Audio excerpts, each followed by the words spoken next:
నమస్తే. ఈరోజు మన స్టూడియోలో ప్రముఖ ఆధ్యాత్మికవేత్త దైవాజ్ఞ బ్రహ్మశ్రీ వీరాపురం సుబ్రహ్మణ్య స్వామి గారు మనతో ఉన్నారు. గురువుగారితో మాట్లాడేద్దాం. నమస్కారం గురుగారు. శుభాశీస్సులు అండి.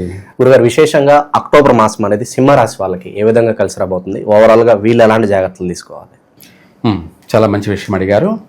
సింహరాశి వాళ్ళు ఈ యొక్క ఆశ్వేజ మాసం అక్టోబర్ నెల ఈ రాశి వాళ్ళకి కూడా లాభదాయకంగానే ఉంటుంది. ఈ మాసం వీళ్ళకు కలిసే వస్తుంది.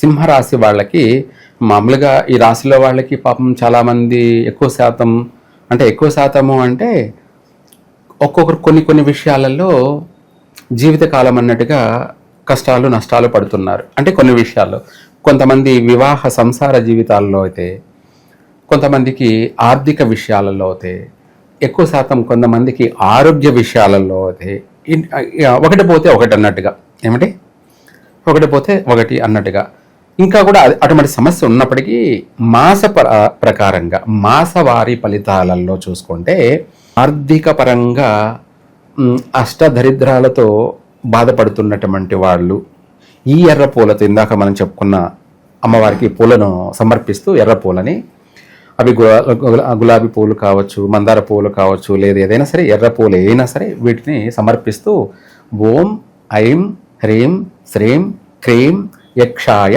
కుబేరాయ వైశ్రవణాయ ధనధాన్యాధిపతియో ధనధాన్య సమృద్ధిమే దేహి దేహి దాపయ స్వాహ. ఇది లక్ష్మి యొక్క కుబేర మంత్రం కాబట్టి ఈ మంత్రాన్ని సాయంత్ర సమయంలో అమ్మవారి దగ్గర నవరాత్రుల్లో పఠించారంటే విశేషంగా కలిసి వస్తుంది. సంతాన సౌఖ్యం ఉన్నా కూడా గ్రహణ ప్రభావాల వల్ల, ఎందుకంటే మొన్న చంద్రగ్రహణం, ఆల్రెడీ ఇప్పుడు సూర్యగ్రహణం జరుగుతుంది. సూర్యగ్రహణం అనేది మన భారతదేశంలో కనిపించకపోయినా విదేశాల్లో ఉన్నారు కదా మన వాళ్ళందరూ అక్కడ ఉన్నారు కాబట్టి వాళ్ళకి వాస్తవంగా కనపడుతుంది.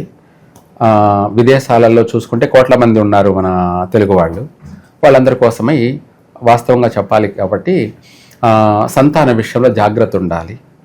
ఏదైనా నష్టాలు జరిగే అవకాశం ఉన్నాయి. సంతానం అంటే ప్రెగ్నెన్సీ విషయంలో అబార్షన్లు జరిగే అవకాశాలు ఉన్నాయి. అభివృద్ధి విషయాలలో కూడా పర్వాలేదు, నష్టమేమీ లేదు. పిల్లల వల్ల తల్లిదండ్రులకి ఏదన్నా అపకీర్తి వచ్చే అవకాశాలు కనిపిస్తాయి. ఉన్నాయి, అది కూడా ఉన్నాయి. ఎందుకంటే ఆల్రెడీ ఈ సూర్యగ్రహణం వచ్చేసి సింహరాశిలోనే జరుగుతుందన్నమాట.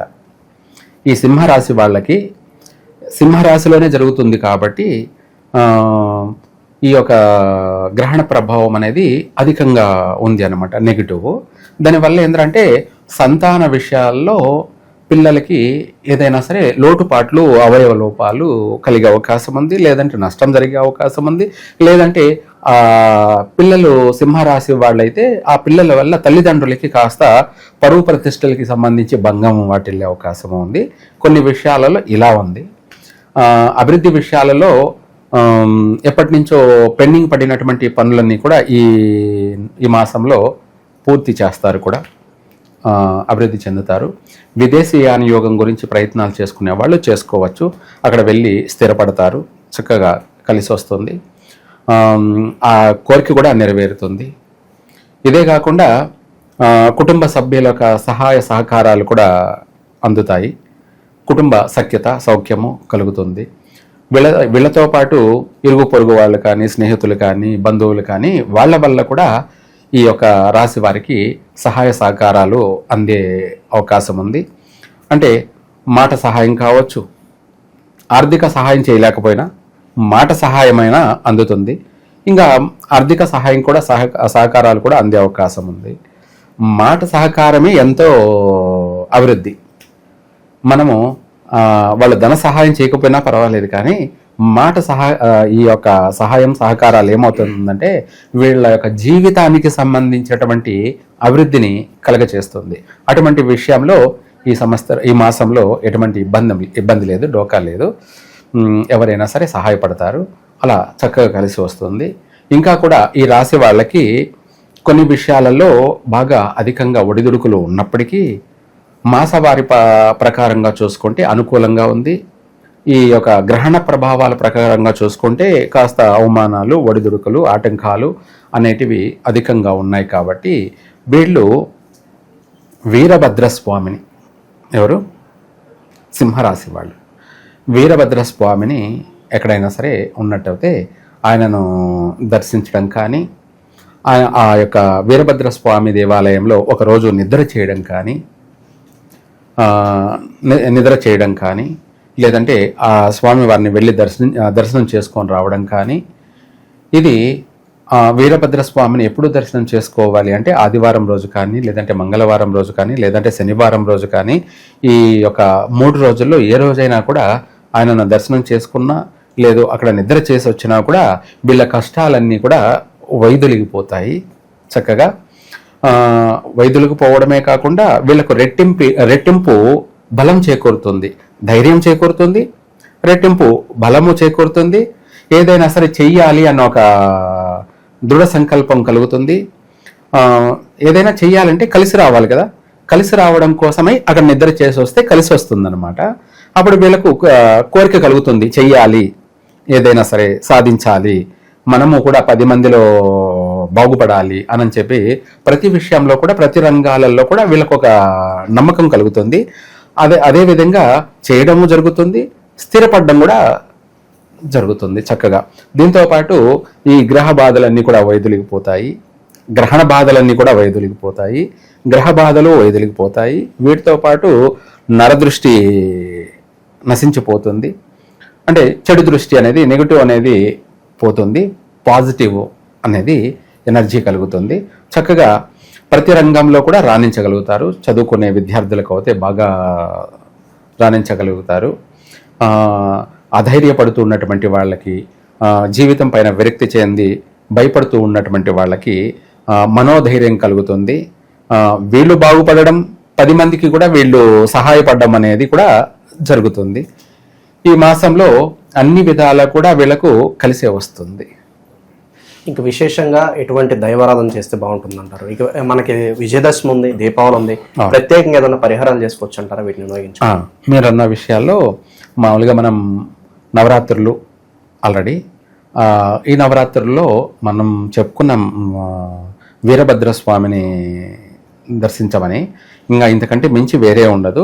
కాకపోతే అందరూ పోలేరు కాబట్టి మీరు అడిగినట్టుగా అందరూ అక్కడి వీరభద్ర స్వామి దేవాలయం అందరికీ అందుబాటులో ఉండాలి. అక్కడికి వెళ్ళలేని వాళ్ళు అమ్మవారి దగ్గర, మనకు ఎక్కడైనా సరే ఇప్పుడు గణపతి లాగా అమ్మవారి విగ్రహాలు కూడా అడుగడుగున ప్రతి వీధిలోనూ ప్రతి గల్లీలోనూ పెడుతూనే ఉన్నారు. కాబట్టి అక్కడ అమ్మవారి దగ్గర 9 రోజులు సాయంత్రం సమయంలో ఈ మంత్రపఠనం చేయాలి. ఏమిటి ఆ మంత్రపఠనం అంటే, మనకు అమ్మవారి అనుగ్రహం సంపూర్ణంగా కలగడానికి చేతనైతే మంత్రపఠనం చేయొచ్చు. లేని పక్షాన మంత్రం చేయలేని వాళ్ళు మన గులాబీ పువ్వులు కానీ, లేదంటే మందార పువ్వులు కానీ, ఎర్ర పూలతోటి అమ్మవారికి అష్టోత్తరం చేసుకుంటూ, మన ధనలక్ష్మి ఎలాగో ఈ మాసం అంతా కూడా అమ్మవారిదే. లాస్ట్ దీపావళి రోజుతో ధనలక్ష్మి యొక్క పూజా కార్యక్రమాలు పూర్తి అవుతాయి, నవరాత్రులతో ప్రారంభమై. ఆశ్వయుజ శుద్ధ పాడ్యంతో మొదలై ఆశ్వయుజ అమావాస్య అంటే మరుసటి రోజు కార్తీక మాసం, ఆ రోజుతో లాస్ట్గా ధనలక్ష్మి పూజనే చేస్తాం. కాబట్టి ఈ మాసం అంతా కూడా చేయొచ్చు, లేదు అనుకుంటే ఆ నవరాత్రులు మాత్రమే చేయొచ్చు. వాళ్ళందరికీ వీలు కావాలి కదా. కొంతమందికి ఆడవాళ్ళకి అయితే పాపం నెలసరి సమస్యలు ఉంటాయి, లేదా ఇంట్లో పిల్లలు ఉంటాయి, ఇటువంటి కొన్ని ఆటంకాలు ఉంటాయి. కాబట్టి కుదిరిన వాళ్ళు చేయండి, కుదిరని వాళ్ళు ఏదో ఒక పరిష్కార మార్గం అయితే చేయొచ్చు. అయితే ఇక్కడ అమ్మవారి దగ్గర అష్టోత్తరం చేస్తూ ఈ 108 పూలతో చేసినట్టు అయితే విశేషంగా వీళ్ళకి కలిసి వస్తుంది. ఆర్థిక పరంగా అభివృద్ధి చెందడమే కాకుండా శత్రు వినాశనం, వీటి వల్ల ఈ ఎర్రటి పూలతో చేయడం వల్ల శత్రు వినాశనము, అలాగే వీళ్లకు ఆరోగ్య లాభము, ఆర్థిక లాభము, శత్రువులకు మిత్రులు అయ్యే అవకాశము ఉంది, చక్కగా కలిసి వస్తుంది. లేదనుకోండి ఇంకా కూడా అమ్మవారికి సంబంధించి అక్కడ కుబేర మంత్రం పఠించండి. కుబేర మంత్రం అంటే తిరుగులేదన్నమాట. లక్ష్మీ కుబేర మంత్రం, లక్ష్మీ కుబేర మంత్రం. ఆశ్వీజ మాసం వీళ్లకు అన్ని విధాల కూడా అనుకూలంగానే ఉంది. గృహయోగ అవకాశము ఉంది. ఇల్లు కొనే ప్రయత్నాలు చేసుకున్నట్టయితే అవుతుంది కూడాను. అలాగే ఇదే కాకుండా నూతన వాహనాలు కూడా కొంటారు. ఏదైనా పాత వాహనాలను మార్పిడి చేసుకొని కొత్త వాహనాలు కొనడం కూడా జరుగుతుంది. ఇవి కాకుండా ఇంటికి సంబంధించినటువంటి వాస్తు ప్రకారంగా మార్పులు చేర్పులు అంటే కలిసి వచ్చేలాగా మరమ్మతులు చేసుకోవడం కూడా జరుగుతుంది. గృహాన్ని మార్పు చేసుకోవడాలు కూడా జరుగుతాయి. ఇవే కాకుండా వివాహ ప్రయత్నాలు కూడా ఈ రాశి వాళ్ళకి కలిసే వస్తుంది. ఆల్రెడీ ఎప్పటి నుంచో ప్రయత్నం చేస్తూ ఆగిపోయి ఉన్నటువంటి వాళ్ళకి కూడా మళ్ళీ మూమెంట్ వస్తుంది. ఈ మాసంలో శుభవార్తలు వింటారు, కలిసే వస్తుంది. అలాగే వివాహం కూడా అయ్యే అవకాశాలు ఉన్నాయి అధికంగా. అలాగే సంతాన విషయంలో మాత్రం కాస్త జాగ్రత్త ఉండాలి. ఎవరికైనా కావాల్సింది ఏంటి? ధనం, ఐశ్వర్యం. ఐశ్వర్యం ఉంటే అన్నీ ఉన్నట్టే. ఎందుకంటే ఐశ్వర్యం అనేది లక్ష్మీదేవి. లక్ష్మీదేవి మన దగ్గర ఉన్నదంటే వాళ్ళు లక్ష్మీపుత్రులు. ఏమంటారు? లక్ష్మీపుత్రులు అంటే లక్ష్మీదేవి సాక్షాత్కారంగా వాళ్ళ దగ్గర ఉన్నట్టు. ఇంకేం కావాలి? అన్నీ ఉన్నట్టే. అన్నీ అష్టలక్ష్మి అనుగ్రహం కలిగినట్టే. ధైర్యలక్ష్మి, విజయలక్ష్మి, వీరలక్ష్మి, సంతానలక్ష్మి, ధాన్యలక్ష్మి, ధనలక్ష్మి, వరలక్ష్మి, ఇలా చెప్పుకుంటూ పోతుంటే అన్ని అమ్మవార్ల యొక్క అనుగ్రహం సంపూర్ణంగా కలుగుతుంది. ఈ సింహరాశి వాళ్ళకి ఈ సంవత్సరమే కాదు, ఈ జన్మకి తిరిగి ఉండదన్నమాట. ఈ జన్మకు సంబంధించి వచ్చే అంతటి ఫలితం అనేది మనం చెప్పిన పరిష్కార మార్గం.